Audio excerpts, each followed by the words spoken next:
अस्सलाम वालेकुम। आज आपके साथ बैंगन के पकौड़ों की बहुत ही मज़ेदार और यूनिक सी रेसिपी शेयर करने लगी हूँ।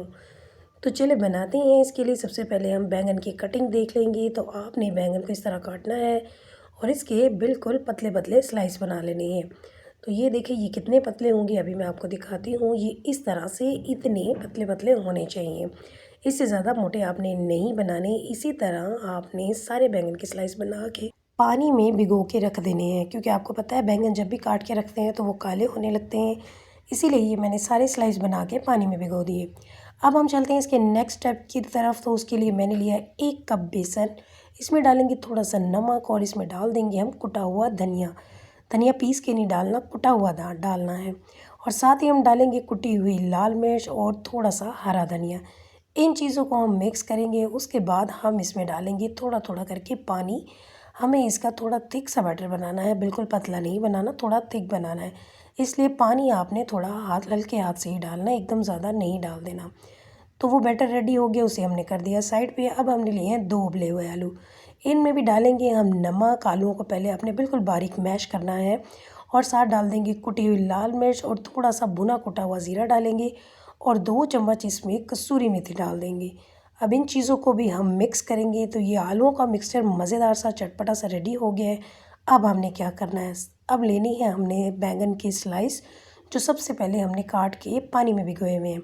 अब एक स्लाइस लेना है और उस पे आलूओं का ये मिक्सचर इस तरह से लगाना है। अच्छे से लगा दें हर तरफ से और इसके ऊपर हमने एक और स्लाइस ऐसे रख देना है। इसे हल्का हल्का प्रेस करेंगे ताकि दोनों जो है वो अच्छे से जुड़ जाएं। और प्रेस करने से जो एक्स्ट्रा आलू का मिक्सचर साइड पे निकले वो आप रिमूव कर दीजिएगा। तो ये देखिए, ये इस तरह से बन जाएंगे। तो इसी तरह आपने सारे रेडी कर लेनी है। उसके बाद फिर हमने क्या करना है, हमने जो बेसन का मिक्सचर बना के रखा था उसमें हम इसे डिप करेंगे। ऑयल मैंने पहले ही गर्म होने के लिए रख दिया है। मीडियम फ्लेम पे ऑयल को गर्म करना है।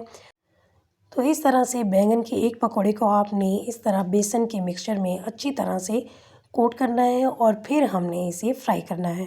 तो फ्राई करने के लिए मैंने ऑयल जो है वो मीडियम फ्लेम पे रखा हुआ है, इतना ज़्यादा गर्म नहीं है, क्योंकि हमें बैंगन को भी कुक करना है और इसे अच्छा सा कलर मिलाना है। तो 2 से 3 मिनट के लिए हम इसे एक साइड से फ्राई करेंगे और उसके बाद पलट देंगे। इसी तरह उलट पलट करते हुए हम ये बैंगन के मज़ेदार से पकौड़े जो हैं वो रेडी कर लेंगे। तो ये देखें, ये कैसी क्रिस्पी और मज़ेदार सी इसकी लुक आई है, बहुत मज़े की बनती हैं। तो इस तरह से बैंगन के पकौड़े इस रमज़ान आप ज़रूर ट्राई कीजिएगा। ये बिल्कुल ही डिफरेंट और यूनिक सा आइडिया है। मुझे उम्मीद है आपको ये रेसिपी बहुत पसंद आने वाली है। वैसे तो आप बैंगन और आलू के पकौड़े बना ही रहे होंगे, लेकिन इस बार ज़रा इस तरीके से आलू और बैंगन दोनों को मिला के पकौड़े बनाएं। तो ये थी हमारी आज की रमज़ान की मज़ेदार सी रेसिपी। अच्छी लगी तो लाइक और शेयर कर दीजिएगा। अल्लाह हाफिज़।